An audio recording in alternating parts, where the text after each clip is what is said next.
Hi, this is Danny from Dare to Dream Studios. Today I'm going to show you how to color correct your images. Now here we have an image, as you can tell.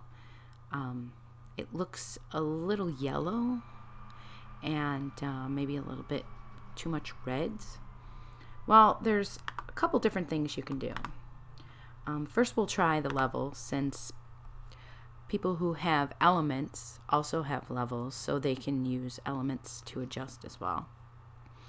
Well, there's the first handy dandy trick, which is basically you look at these levels, and anywhere you see a gap, you pull it in. So see, there was a gap between there, so we'll pull that in.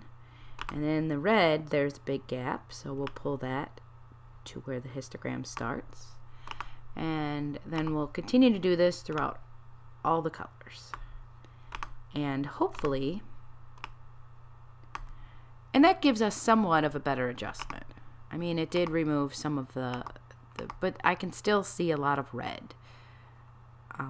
So another tried and true way to do this would be to, hang on 1 second. Okay. Take your, if you look at these three little eyedroppers, this is your black, this is your gray, and this is your white. So first you want to pick your blackest black in the picture.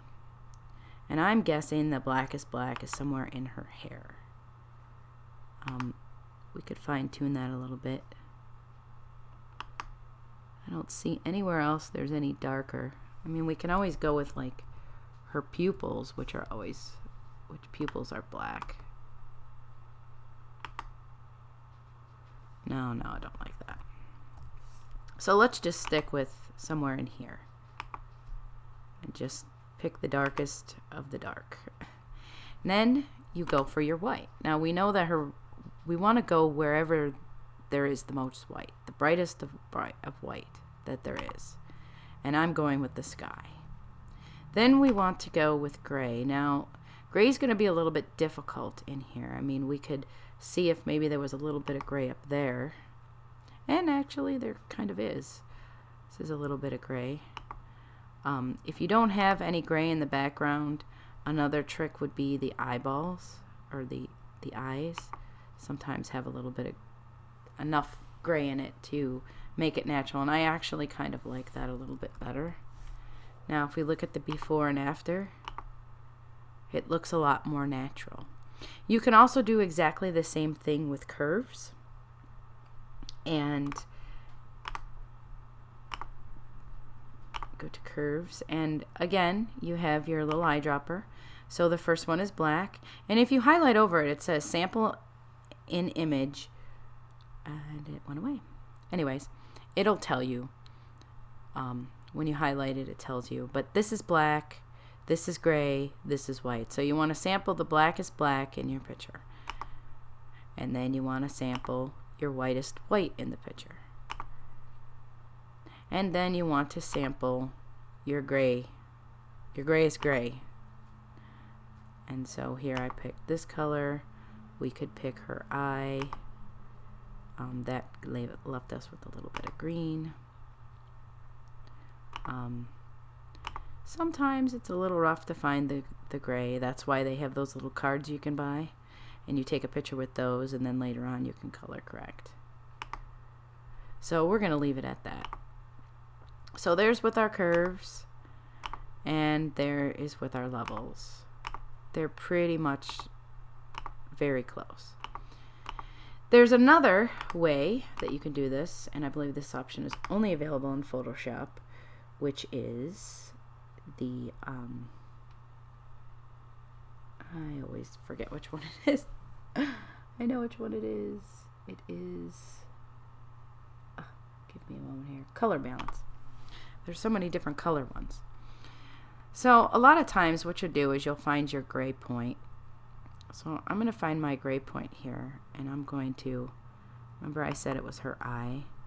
So you get an idea And then there's all these numbers over here. Well, we don't, once you start to adjust, okay, we know that there is a little bit of red in here. So we want to move this slider over towards the cyan a bit. Now, so you know that whenever you move these, you want to create like a little bit of an S curve. You know, sort of like if this was an S, it would do this. So you want to have them on this little diagonal.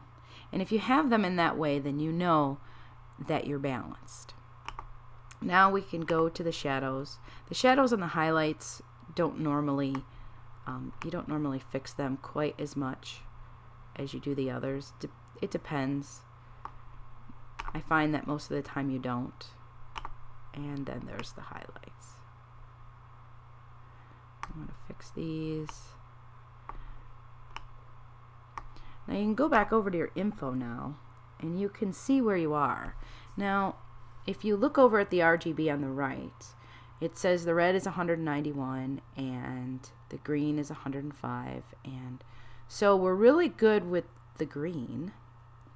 We're a little high on the red and a little low on the blue. So then you can go over, and we're high on the red, so we want to go this way a little bit. Let's go back to midtones here.